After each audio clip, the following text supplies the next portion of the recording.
Welcome to the latest edition of the Hustler Mindset Podcast, where Dave and Sebastian discuss all things business, life, and personal development. If you can Google it, you won't find it here. Take it away, fellas. What's going on, guys? My name is Sebastian. This is the Hustler Mindset Podcast. It is episode 15, and today we're going to talk about work-life balance. It's kind of funny because Dave and I are kind of on sync. He sent me a text regarding that this morning, and he didn't know what the topic for today was until then. So, what does work-life balance mean to you? Let's call that as an icebreaker. Well, first off, that's weird because you're right. You're like, we're on the same sync, same deal. A good friend of mine in high school, same thing. We would hang out all the time, and after a while, we used to call each other. We were fraternal twins because we would think along the same lines. And I think you and I have been hanging out a lot lately. So we're thinking similarly. The work-life balance thing is, I was, when you told me about that earlier, I was thinking, what a corporate bunch of jargon nonsense. Like, to me, the first time I heard it was like 20 something years ago. I'm like, work-life balance to me means get me away from this desk and let me have fun. So, but a lot of people think like work-life balance is, have to exercise, have to eat well, have to spend time with my family, my dog, my relatives, friends, and I have to earn a living by working. If you blend those two together, I would say just find joy in your life and what you do, everything you do. And we're always working, we're always moving. Every day we're doing things, running errands. That's work.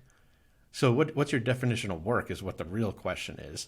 Life happens. You can't control that, but work doesn't always happen. And work's a bad word. I don't like work. I just, let's blend it together and say your daily activities, find joy in it. That, to me, that's what work-life balance is. Yeah, makes sense. I think work-life balance is very different if you actually have like a traditional job rather than being an entrepreneur.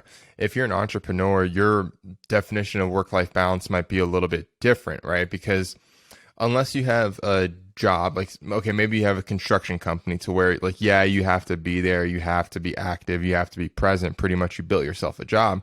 But if you have like side hustles or hustles like we do, to where we don't really physically have to be anywhere at a certain time, that kind of starts to skew things a little bit. Things might get a little hairy. You might spend a little bit too much time in bed in the morning. Like, you might spend a little bit too much time, doing other things. So it's an interesting concept. That's why I wanted to talk about it. And everyone, or especially like on social media, they say, oh, you need to work 90 hours a week as an entrepreneur to make it, or else you're a failure, because that's what Arnold Schwarzenegger did back in the 70s. It's like, no, man, like, you don't have to do that. And I want to ingrain it into people's head that, like, taking a break is really good. Having that balance of just saying, like, no, I'm not going to be working right now for this set amount of time.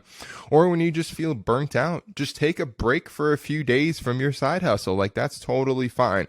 You don't have to be completely enveloped in this 24/7, 7 days a week. Like, it's nonsense, So as an entrepreneur, yeah, totally. But if you're an entrepreneur and you are working with other people, let's use our relationship, for example. You and I are working constantly together, and that means texting each other at 8:00 at night.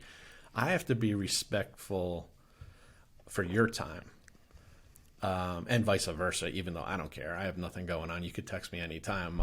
But you don't know that. Like, I don't know what's going on in your life. I don't own you. You don't own me. We have other things happening. We have family, all these other activities where we have to be respectful or respectable, whatever, to the other person that we're working with.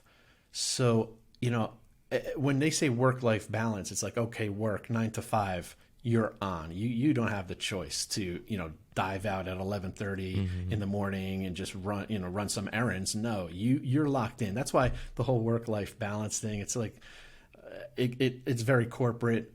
And when you're in that environment, when you're not as an entrepreneur, I think it all blends together. And you're right. Will you get burnt out as an entrepreneur? Possibly. But if your work is fulfilling, then it doesn't feel as bad. You don't feel burnt out. Just to let you know, yesterday I went sourcing, first time in a long time. I went out and I met up with some pickers or sorcerers as we kid around, and I met up with them, and it just, I had to go back to that because I needed to get back in the mix. I needed to connect with a part of our reselling business that I needed to feel that the pulse of what's going on, and I loved it. I really did, because I took almost 2 months off connecting with these people. So and they're very important, but there was a time where I got burnt out. I had to say I can't go picking or sourcing. Let me just back off and work on eBliss for a little while. So that pivoting like that is important. But as an entrepreneur, going back to that, some people work quote unquote work 80 hours a week as an entrepreneur, but it doesn't feel like it. So maybe this work-life balance phrase or that everybody talks about, it really depends on who you are. And if you are getting burnt out, step away. Do you get burnt out a lot? You find yourself just getting sick of stuff and saying, I can't deal with this person anymore or this project, I need to back away? Oh, dude, ever since I started my eBay side hustle, there's been just waves of where I'll go thrifting hardcore. I'll go spend all this money, I'll go buy all this stuff, and I'll sell it, and I'll make this money. And then a few weeks later, I'm like, this sucks. I hate it. I don't want to do this anymore, right? I just get so burnt out from it, and just the constant repetitiveness. It's like, yeah, I want everyone to start the side hustle because it changed my life, but it is very repetitive. You just buy and then you sell and you rinse and repeat, and it kind of just, it gets old after a while. The excitement kind of loses itself just because you keep finding the same stuff pretty much. Sure, you'll find those golden geese eggs sometimes, and that'll make your day, and it'll be super surprising, but for the most part you're just finding the same bread and butter stuff over and over again. So it just gets kind of old. So I've definitely had those times getting burnt out. I mean, there's definitely times I don't want to do things like this. I don't want to make YouTube videos. There's definitely a lot of times like that. And especially with this stuff where I have to be creative and I have to be on in a way, right? I can't just come on camera and be like, oh, I have to put on some sort of persona. Not that it's fake, but I just have to turn it on, It's kind of how you said, I don't really feel like I work. As crazy as that may sound, I have a lot of things going on and I'm planning a lot of things, but none of it really feels like work because I truly do enjoy it, and I truly do love this point of my life. I'm very aware that this is the grind aspect of it, right? I'm in the minutia. I'm in just the weeds of it, right? I haven't built this grand 7-figure online business yet, but I'm trying to, and there's a lot going on. But none of it feels like that stressful because I give myself those breaks throughout the day. I say, hey, I'm going to go work for an hour and I'm going to chill for 2 hours with my son. It's not just 10 hours of work a day. I don't see my family, and it's the same thing as having a job, A couple of weeks ago, I was thinking of topics that you and I could always talk about, and it's endless. You should see the list I have. It's just, it goes on and on and on. And sometimes when I'm driving, I think of a topic or just a word, and I just put it on my list, and we'll touch on that. And a while back, I came up with time management / schmanagement. We have all been groomed to think, maximize your day, compartmentalize everything in your day, set an hour aside at 5:30 a.m. to exercise, then a half an hour to meditate and pray. And it's like, what? I mean, if I'm going to live a life like that, that doesn't fit who I am. I'm very impulsive, probably ADD, crazy. Same here. But same with you. So all these things where people do this, whatever, they map out your life for you, and then you have the doesn't work. No, I know. That's why I said time management, schmanagement, because I want to live free. I want to be free, not free thinking, but I just want to go with the flow and go with that which is positive in my life. So like a lot of those gurus, they say you have to work out at 5:30 in the morning for max performance. You have to meditate right after. Then you have to drink a smoothie or else you're going to die or something, right? Like, I'm just like you, man. Like, I'm too spontaneous and impulsive to let that kind of control my life. Like, that is too much control for me. Yeah. To be like, no, you have to do this at this certain time or else it's not going to work. Like, that's ridiculous. Like, take whatever they're telling you to do and adapt it to your life. So, okay, for example, a lot of people have a notebook. They take notes. I hate taking notes. I don't take notes of anything, like whatsoever. It just kind of gets locked in my mind. Maybe if it's super, super critical, I'll jot something down in my iPhone, but that's it. Like, I've tried throughout the years. I've spent money on like expensive, cool notebooks thinking they would motivate me. I downloaded iPhone apps thinking like, yeah, I'm going to start writing down lists of tasks. Dave, I hate that stuff. I can't do it. It just drives me crazy, man. My sticky I'm note. holding up a Post-it. Yeah, these are my sticky notes. These are my to-do lists. These are my notes. And then if I really have to do something, I get like this doodad, right? Which looks like chicken scratch. My handwriting, it looks like a second grader. It really does.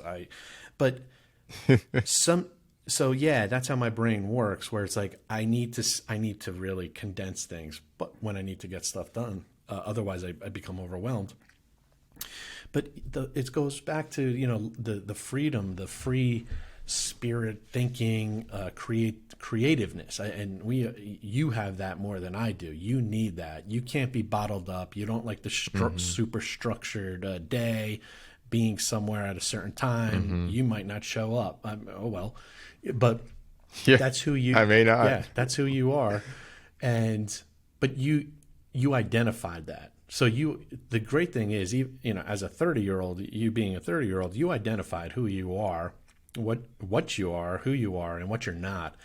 And if you, as an entrepreneur, if you can find that creative lane, which allows you to live like that without hurting or upsetting your business or relationships, then I think you have a nice balance right there, work-life balance. Totally. And, if there's a meeting, like if I have to be somewhere, I'm the guy that's there 15 minutes early because I feel like that's on time. So like if I really have to do something, I'll go out of my way to overdo it, but I just don't like that kind of rigidity. Like every time I would hear the word meeting in my corporate world or any other job I had, I'm like, oh gosh, here we go. Here's another time suck. Here's another email that could have just been sent out to everyone. Like, dude, I'm telling you, when we had these monthly meetings at Cisco, pretty much we would all have to go to the main warehouse. Like even people that lived 4 hours away in a different territory had to show up every single month for this crappy meeting, dude. Like even people that lived like 7 hours away, it was crazy. And they didn't care. Like your excuses didn't matter. You had to be there. And pretty much what we would do is like bounce around from room to room, and they would have like little mini like breakout sessions of like really mediocre content and people that can't even speak. It was just the biggest waste of time ever. And then after all that, after hours of going through these little meeting rooms, they would make us all sit down. They would do an award ceremony every single month, and then they would like babble on about corporate mumbo jumbo for another hour. This would last 6 to 8 hours every single month, like of nothing. And I would just leave there depleted, and I would come home and be like, I don't understand what we just did. What did we accomplish? Like in that situation, like Cisco is like a $50 billion company or something like that. It's one of the biggest companies in the world. If you're going to do meetings like that every single month, why not spend 20 grand and get someone that's a super high level speaker, like a motivational person, like get Gary Vee or someone like that, right? Like get someone that's inspirational, that actually knows what they're talking about, and maybe cut the meeting down from 8 hours to 3 hours and just knock it all out and just actually help us grow as salespeople, right? But they didn't have that balance. They just wanted to throw all of this corporate crap on us in the longest time frame possible. blew my mind, Yeah, man. maybe they were, as we call it, flexing. Maybe they were flexing that they're above you, they're your superior, they know more than you. Look at us. Maybe they're looking to protect their little empire or justify their existence, their position. That's Totally. those are the inefficiencies that drive us nuts. It drives us nuts because we like shift on the fly as entrepreneurs. We see yeah, so I think looking at who I am and you, if we see an opportunity or we I don't want to say distracted, but if we get distracted by an opportunity, we look. As opposed to no, I am so rigid. 100%. I have to stay where I am, and if I get distracted, I'm inefficient and all this stuff. We're entertained by all these flashy, shiny objects all along the way, which I love because a lot develops from looking and exploring, and it gets your mind going. It's weird. It gets the juices going, as opposed to I can't do it. I don't have the freedom. So Right. Yeah. It's I think that's why we get along, is because we're both just visionaries and we're crazy, right? Whereas our spouses aren't really like that, right? Our spouses are very different than us, which is a good thing. Like, it's a very good thing that Cheyenne is different than me, right? Because if we were the same and we were both visionaries, we would probably go crazy. And if you didn't have Lori, there would be no checks and balances. You would go off the deep end and just like have a million different side hustles, and none of them would be successful, right? But it's good to have those people to like rein us in if we're going too far down a stupid rabbit hole. But it also is amazing what we can offer. Now, not to like boost ourselves up, but people like us are necessary because we are thinking of a million different things. We don't just settle for one singular like path. We're like, okay, like how you said, explore options and explore possibilities. Be like, okay, like what if this doesn't work? What if we just kind of divert it this way and try this out? Like, that's really good, and it's really important in business, especially in entrepreneurship. Like, you need to be able to have that, because say you start making coffee mugs and then you realize people don't want coffee mugs, they want little teacups. You have to be able to look into teacups rather than just being 120% gung-ho into making coffee mugs, right? So I was speaking to a friend of mine, and he comes up with a lot of good ideas. And he's like us. His mind races. He wants to. He just labels it as, make $1 million. That's what he calls his ideas. His ingenuity, his innovations. He wants to make $1 million.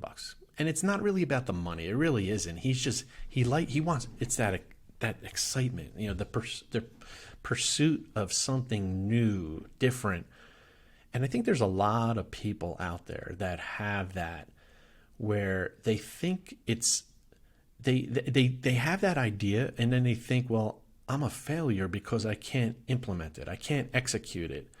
Mm-hmm. And I'm that type of person as well, because I've always been thinking, but couldn't implement or execute these things. And that's why I think it's odd. It's an odd combo to have somebody who's an innovator and an implementer.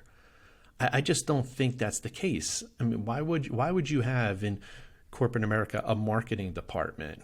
I mean, because these are all creative types, and then they have to outsource the implementation, the product development of all this stuff. So you have people thinking about it, then they meet with the development team who runs with it. It's no different with us. We can't be everything. We can't be the CEO, the marketing department, the sales department. You have to lean upon others, and it's easier said than done. And that's why I like getting to know more people, because some people have different skills than I do. And so I know we're getting off topic with the work-life balance, but if your work feels like work, then you need to focus on life. Now, if your work doesn't feel like work, and you could blend the two, then I think you've hit a great spot, and you should stay there. If you could stay there, stay there. And it's not always about putting yourself through the 90-hour-a-week grind, like you mentioned, all these high profile influencers out there tell you what to do. I don't believe that at all. I say I would rather work smart than work hard all the time. Yeah, well, going down that rabbit hole, it's kind of diverting back what we were just talking about is, we go down all these little paths in life and maybe we'll try to do new things. Throughout the past few years, I've tried to develop and design a few products that never made it to market for whatever reason, right? Each time this happened, each time I went down a rabbit hole, like I learned about engineering. I learned about like heat transfer. I learned about hiring people to cut fabrics. I learned about magnets. I've learned about how to hire people. I've learned about so many random little things just because I went deep into rabbit holes. And if you came to me and you're like, hey man, I want to engineer and design this product, I could probably give you just like a quick little outline of being like, okay, like this is kind of the hurdles you're going to face. Like this plastic is going to cost you a lot more. This molding method, this injection method is going to be a lot more. So I learned all of this random stuff as I was going down rabbit holes of items that I wanted to develop or businesses that I wanted to start. Now, all of those things failed, again, for whatever reasons, but I still have a knowledge. And because of that, I was hiring people to help me as well. So this kind of goes back into work-life balance. I didn't try to become an engineer. I hired an engineer as a consultant. I didn't try to become a seamstress. I hired a seamstress as a consultant. It goes back to buying your freedom back, buying your, work-life balance back, if you want to just call it that.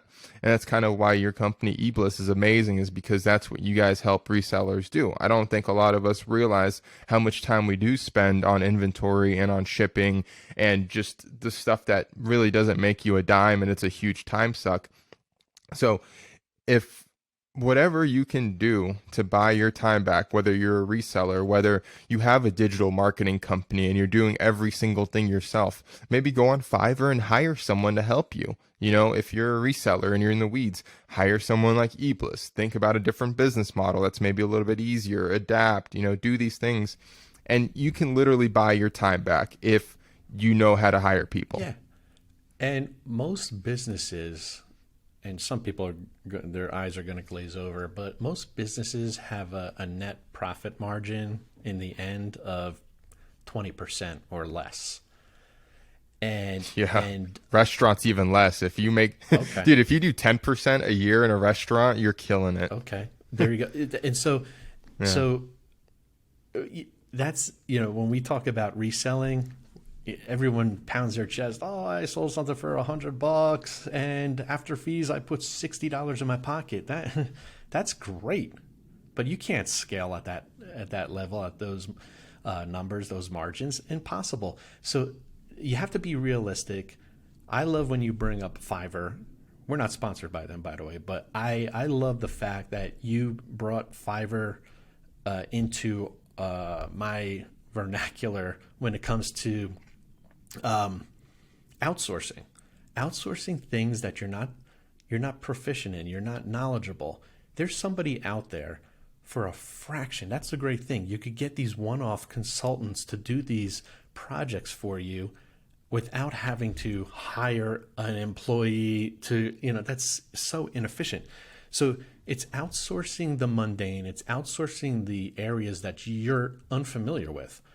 And it's reasonably priced. That's the great thing about it. Now, and back to the business with the 20% or less, net profit margin, that's realistic. So when you enter a business, whether it's reselling or whatever, or merchandising, you have to really look at what does this industry, what is the profit margin in this industry, and be realistic that you're not going to be the outlier that's going to double that. That's what that industry provides, and you should work towards it and expect these things. So, it's just looking ahead. It's outsourcing. It's knowing what you can do, what you can't do, and rather than working 90 hours a week, like all these, I don't even like these people that say you better work hard. I work 90 hours a week. I don't like that. I really don't, because that's a cop out. That's somebody who has control issues in my mind. If you're not smart and you don't realize that, I think people like that have too much of an ego, and they don't lean on other people. They don't balance things out. They don't make their work joyful because they're trying to learn every component of business, which is impossible. I'm done. I'm done ranting. You can It's take true. over.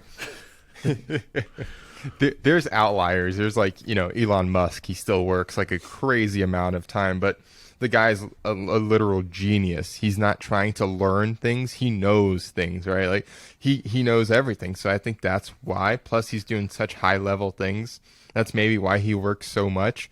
But it's like, if you want to dumb it down a little bit and kind of bring it back to reality, if you're an eBay seller, if you're working more than 40 hours, if you're working even 40 hours a week on your eBay business, I don't know what you're doing. I have no idea what you're doing, because it should not take you that long to source, pack, and ship. Like, that's just crazy, right? Yeah. You see these people, they start a side hustle and it turns into a full-time job really quickly, and then they get burnt out, and then they hate it, and then they quit, and then they go back to working or something. That's not the point of a side hustle. That's not the point of becoming an entrepreneur. The point of being an entrepreneur is to provide a freedom that most people don't face. And if you've done is just create a job for yourself, you haven't gotten anywhere. So I pride myself on working less than 15 hours a week. I'm very proud of that, because Dave, like back in my past, going back to the kitchen days, there would be days where I would work 15 hours a day, right? Like, I mean, 15, 18 hours a day if there was something going on. And to be able to work that much in a week now or less is just mind blowing, and a lot of it has to do with getting my systems down, understanding how to manage my time in a way that works for me. Again, I don't use planners. I don't have a schedule. I don't even have an alarm clock. I wake up when Oliver wakes up. Like, I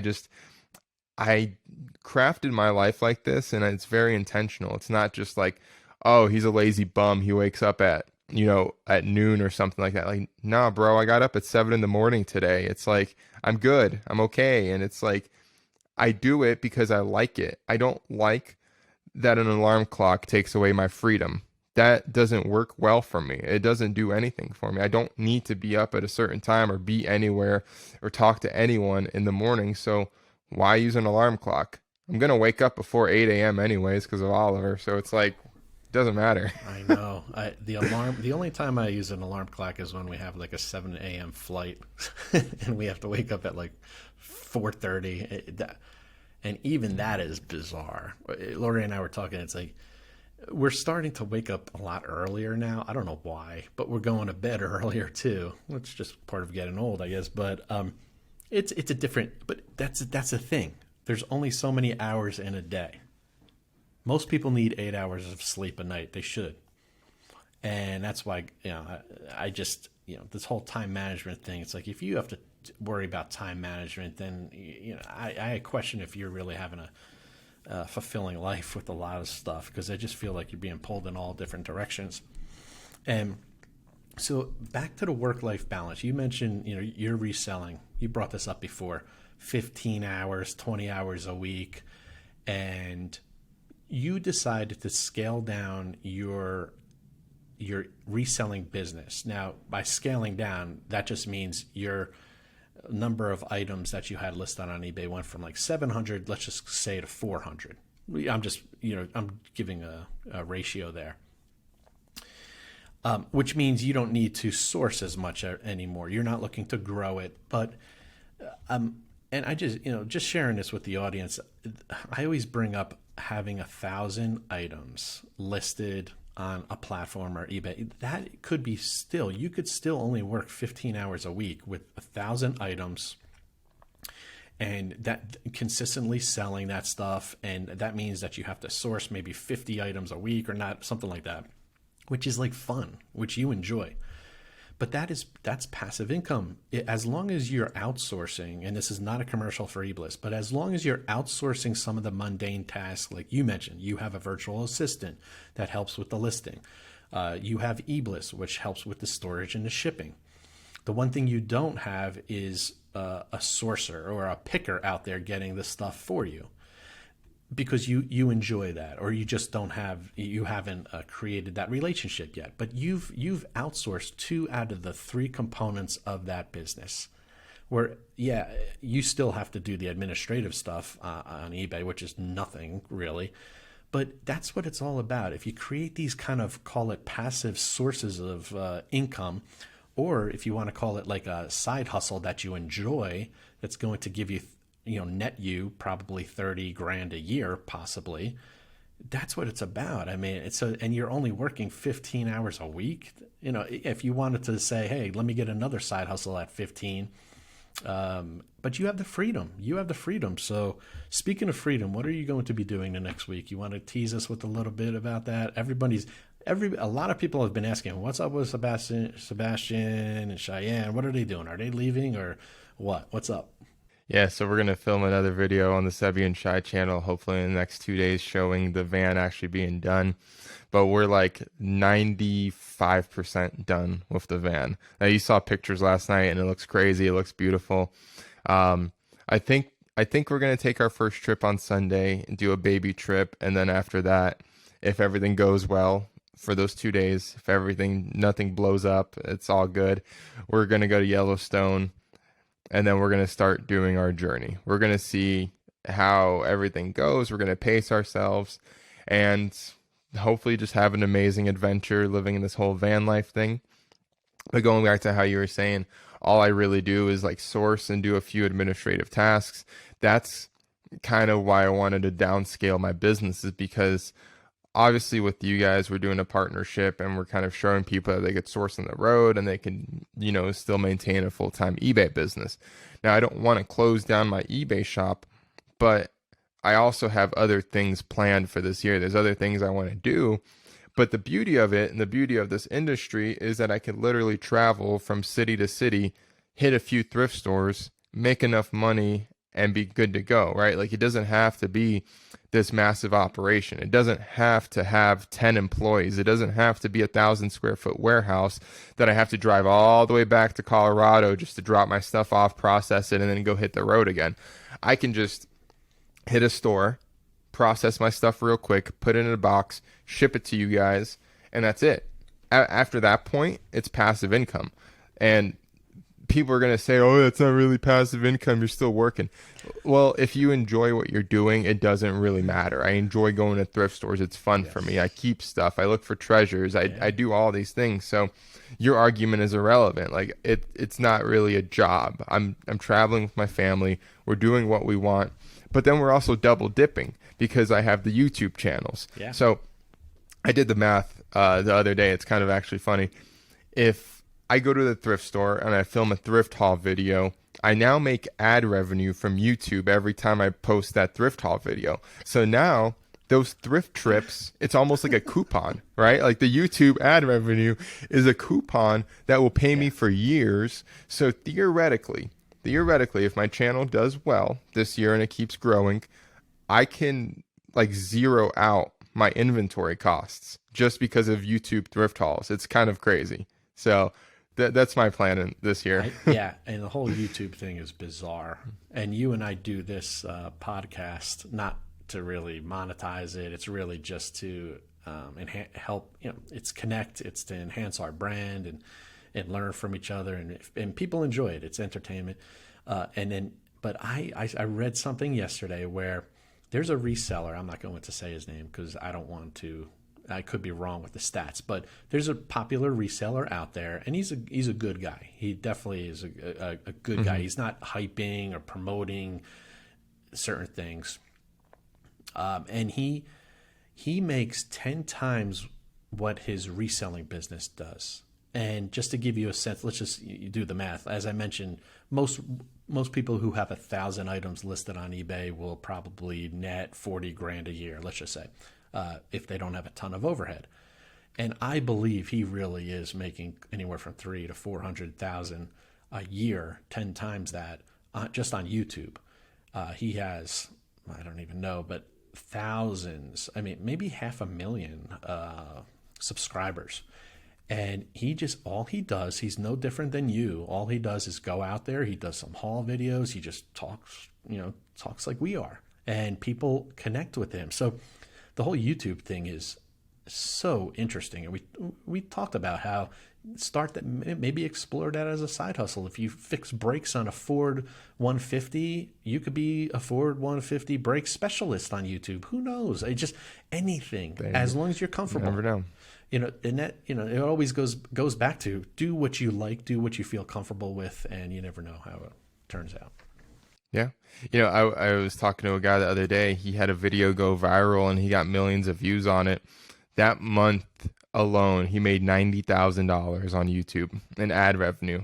90 grand, Dave. Like, that's crazy, man.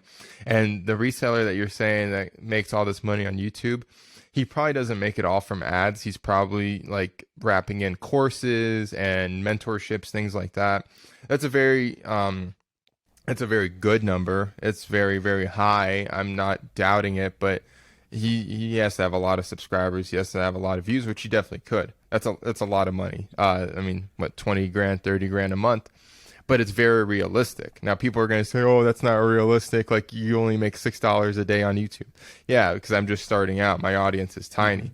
But like, dude, the other day I made $6 in one single day on YouTube, like doing nothing, like from videos that I posted 6 months ago. It's crazy. Like, all of my income right now on YouTube is coming from one crappy video that I literally filmed like 6 months ago. It's just starting to take off in the algorithm, and now I'm getting paid from it. So it's a beautiful thing, and that goes back to buying your time back. Every video I make is almost like throwing a penny in a wishing well. It's like, okay, this is just one thing out there. I'm putting this out there. I don't know if it's going to take off right now. It's not going to take off right now. I know it's not.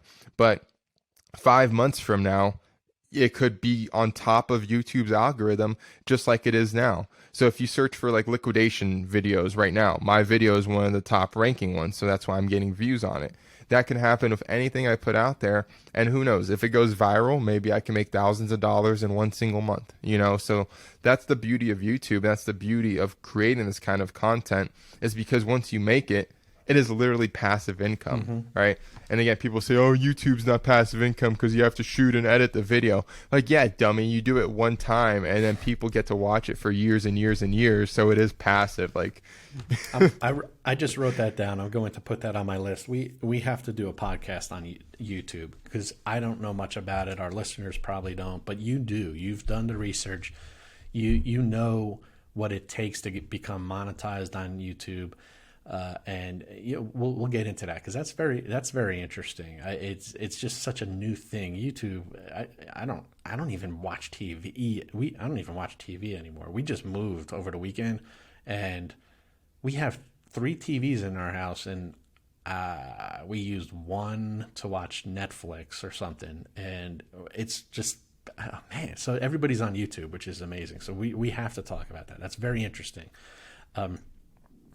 Yeah, good stuff. On YouTube. Sorry, real quick on YouTube, just to end this little rant.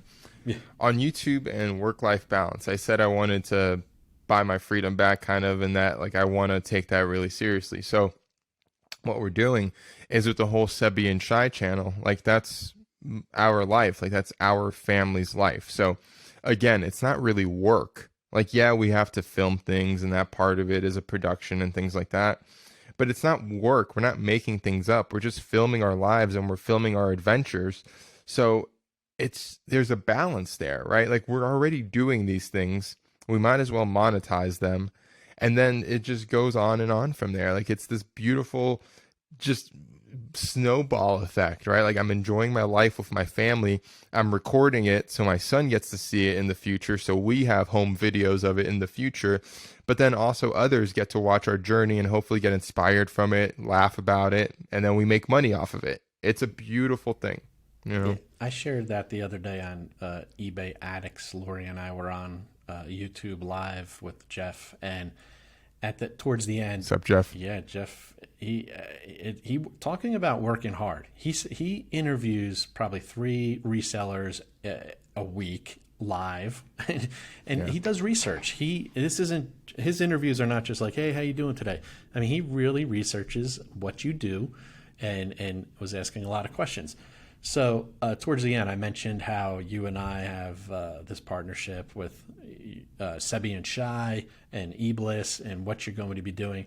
And I even shared with him, I said, Sebastian told me he's not going to glamorize this. He's not going to sensationalize these journeys, traveling around the country, living in a van full time with a 1.5-year-old.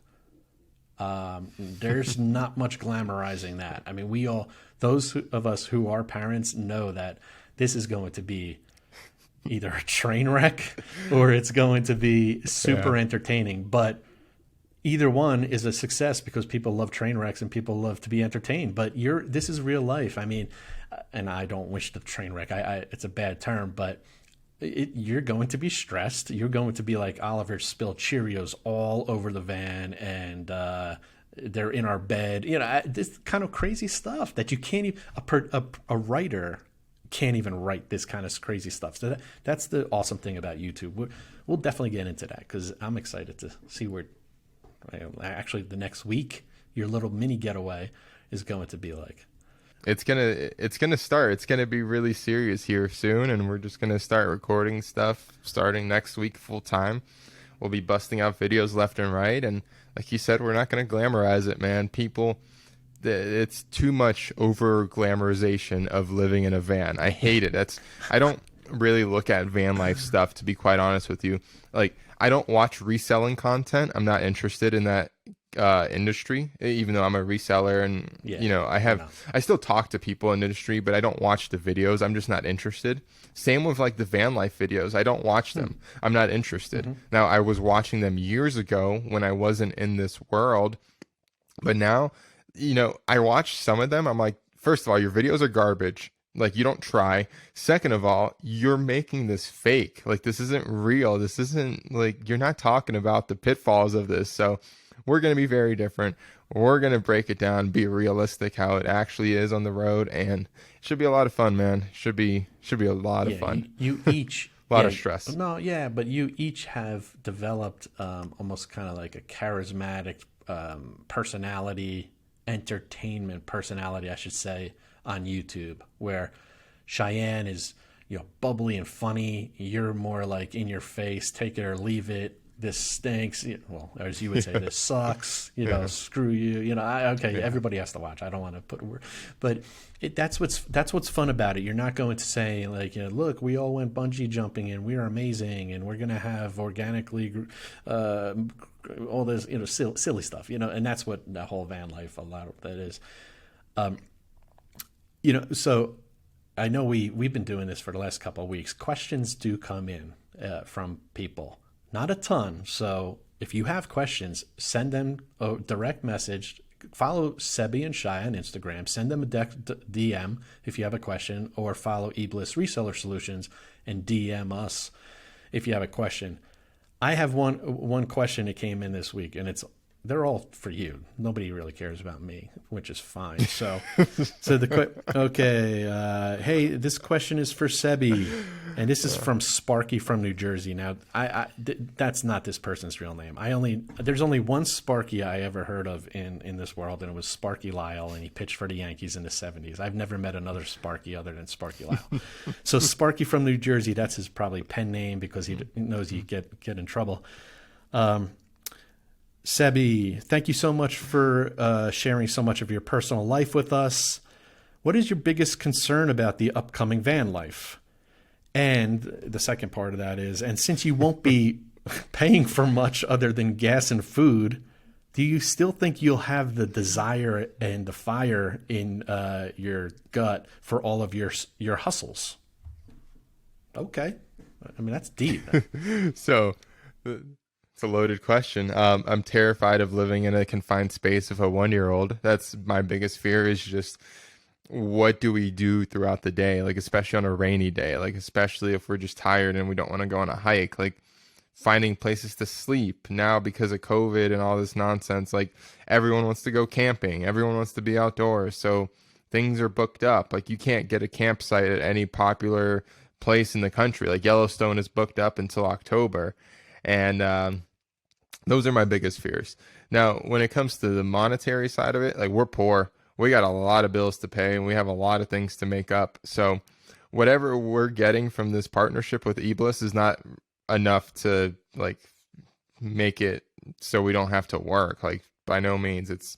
We still have to hustle. We still have to be successful. And, I'm the kind of person that doesn't think $1 million is a lot of money. It sounds crazy, but I want to be very, very wealthy. So, having a small stipend that pays for gas and food, that doesn't really make me wealthy. That just kind of neutrals things out. So we have a lot of plans this year. We have a lot of ambitions this year. And again, a lot of them are YouTube based. We want to, this may sound comedic to some people. People may think I'm stupid, but I want to be a full-time YouTuber after this year. I want to make a full-time living off of YouTube, and I want that to be my job, quotation marks job. I don't want to be a full-time reseller anymore, even though we're doing this resale journey to help your company and to kind of prove a point.